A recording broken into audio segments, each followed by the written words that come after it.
Oi, oitavo ano, tudo bem?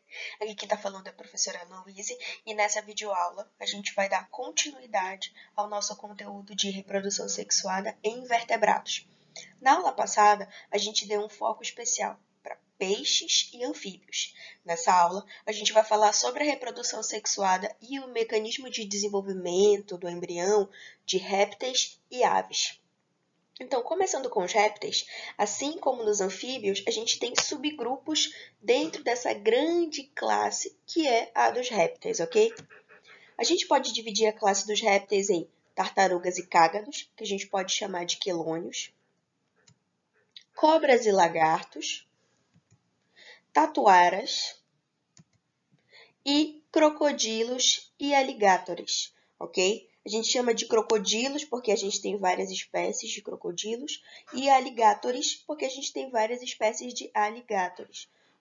Uma dessas espécies de crocodilos, por exemplo, são os nossos jacarés aqui no Brasil, ok? Então, vamos dar início aqui ao conteúdo especificamente. Então, vamos lá. Aos répteis, a gente tem algumas características específicas. Primeira, são dioicos. Lembrando que quando eu falo que uma espécie ou uma classe ou um grupo de seres vivos, tanto animais quanto de vegetais, são dioicos, eu estou falando que os sexos são separados. Di significa dois sexos separados. Então, significa que eu tenho uma fêmea e um macho. Não tem indivíduos hermafroditas. Independentes da água, então, eles são totalmente independentes da água. Eles não precisam da água para sobreviver. Se eles pudessem, eles podem ficar só na terra e tá tudo tranquilo. Mas tem momentos de caça que eles preferem ficar dentro da água para se alimentar ou para conseguir algum determinado tipo de presa. Mas se eles quisessem ficar só fora da água, eles poderiam, porque eles são totalmente independentes da água, diferente dos anfíbios. Fecundação interna, então significa que o encontro das células gaméticas, ovócito e espermatozoide ocorre dentro do corpo do indivíduo. Desenvolvimento direto. Quando eu falo que o desenvolvimento é direto, significa que não tem fase larval. O indivíduo que nasce, o indivíduo recém-nascido, ele já nasce com quase todas as estruturas de um animal adulto, mas em proporções menores, ok? E eles são ovíparos. Isso significa que o embrião se desenvolve dentro do ovo e fora do corpo da mãe. Ela põe os ovos para que o embrião se desenvolva fora do corpo dela, ok? E assim como na classe dos peixes, aqui na classe dos répteis, a gente também tem a nossa exceção. No caso dos peixes, eram que a maioria eram ovíparos, né? E o cavalo marinho era o ovovivíparo, além de o macho ficar grávido. Aqui nos répteis, a gente tem a nossa exceção, que são as cobras da família Viperidae, que a gente chama comumente de víboras, ou seja, são aquelas que têm um veneno mortal. Como exemplo, a gente tem as cascavéis. Então, qual é o lance com as víboras? Elas são ovovivíparas, ou seja, a fecundação é interna, os ovos ficam dentro da mãe até que os filhotes completem o desenvolvimento e quando eles estão completamente desenvolvidos, eles saem do corpo da mãe. Então, aqui a gente tem uma imagem das cobras filhotes, né, as cobras recém-nascidas, saindo da mãe. Aqui a gente está vendo um trabalho de parto. Ela está liberando todas as cobrinhas que terminaram o desenvolvimento dentro dela. Coisa interessante, ela carrega os ovos dela no estômago.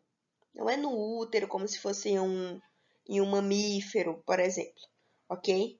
Ela carrega os ovos no estômago. Ela come, ela engole os ovos.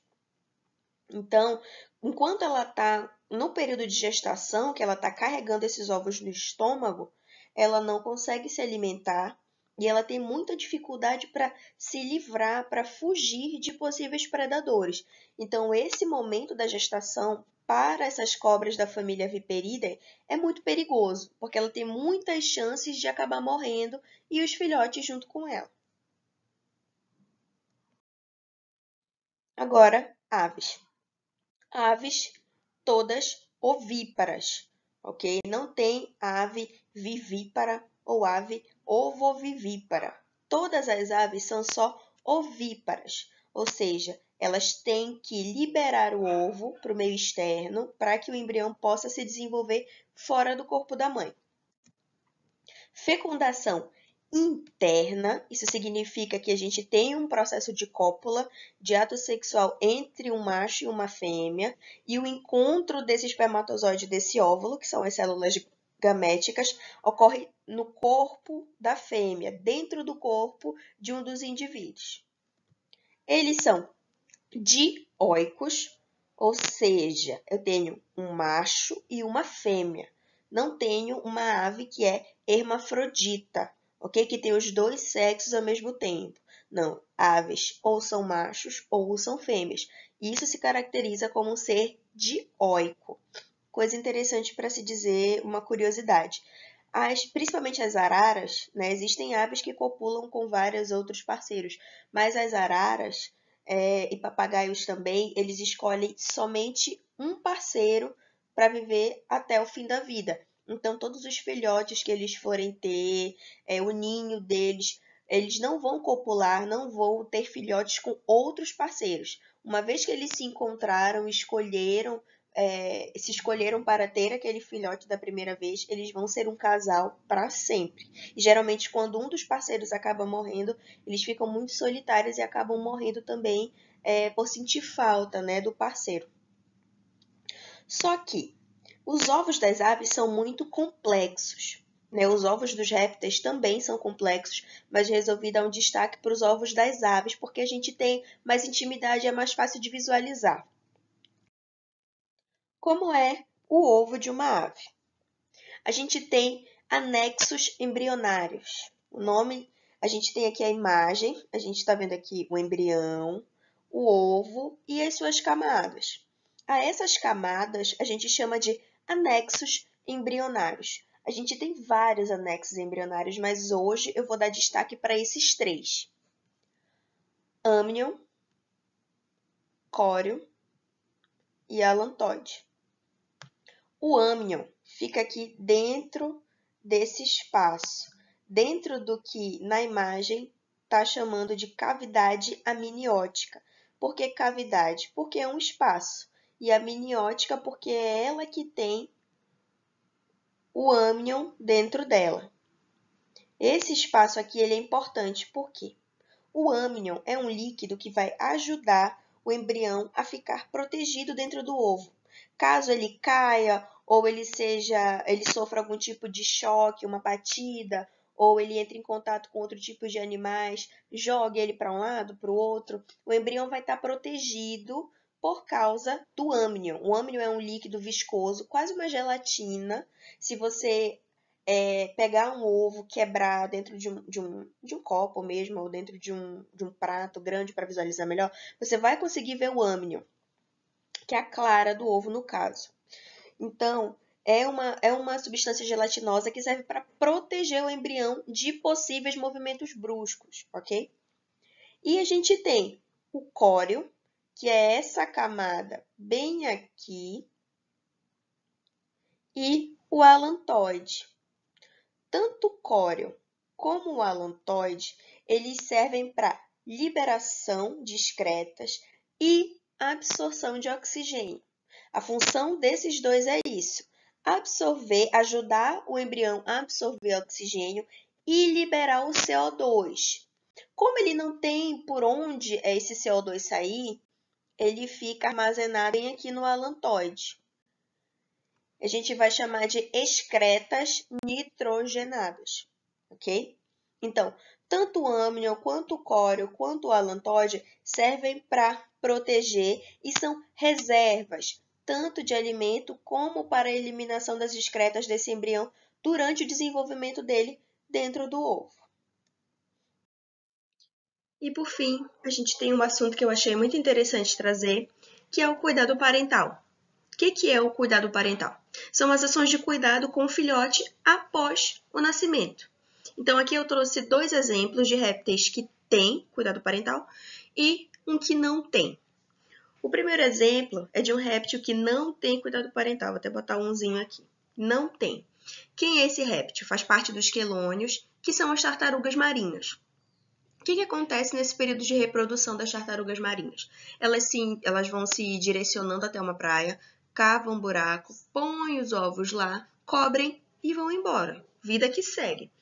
Ela tem cerca de 50 a quase 150 filhotes por gestação. Ela põe muitos ovos. Exatamente porque ela não tem cuidado parental. Ela não cuida do filhote depois que ele nasce. Então, ela precisa ter muitos filhotes para garantir que pelo menos um vai sobreviver e passar as características para as próximas gerações. E aqui ao lado, a gente tem um exemplo de réptil que tem cuidado parental, que é o jacaré de papo amarelo. A fêmea, do jacaré de papo amarelo, ela também se encaminha até uma porção de terra, cava um buraco, põe os ovos, que não são tantos assim, geralmente é 30, 40 ovos, cava e fica lá. Ela cobre os ovos, ela fica lá cuidando dos ovos, fica em volta na porção de terra, fica nadando em volta desse ovo para proteger esse ninho, ok? Quando os filhotes nascem, ela vai lá, pega os filhotes daquele buraco e põe na água, porque eles já nascem sabendo nadar. E cuida deles por alguns meses, até que eles aprendam a caçar sozinhos e já tenham crescido um pouco. Então, aqui a gente tem um exemplo de réptil que não tem cuidado parental, que é o exemplo da tartaruga marinha, e um outro réptil, que é o jacaré de papo amarelo, encontrado aqui no Brasil, que tem cuidado parental. Coisa interessante de dizer também, quanto mais filhotes o animal vai ter pós-gestação, significa que menos cuidado parental ele tem. E quanto menos filhotes ele tem, significa que ele tem um pouquinho de cuidado parental. Um exemplo somos nós, seres humanos. Nós somos animais que precisamos de muito cuidado parental quando a gente nasce, porque nós somos os animais mais indefesos da face da terra quando nascem. A gente não tem garra, a gente não tem presa, a gente não nasce sabendo andar, a gente não nasce sabendo correr. A gente geralmente é um filhote por gestação nos seres humanos. A gente tem algumas exceções, mas geralmente é isso que acontece. Então, a gente precisa de muito cuidado parental, tanto da nossa mãe quanto do nosso pai, para que a gente possa se desenvolver e crescer saudavelmente, ok?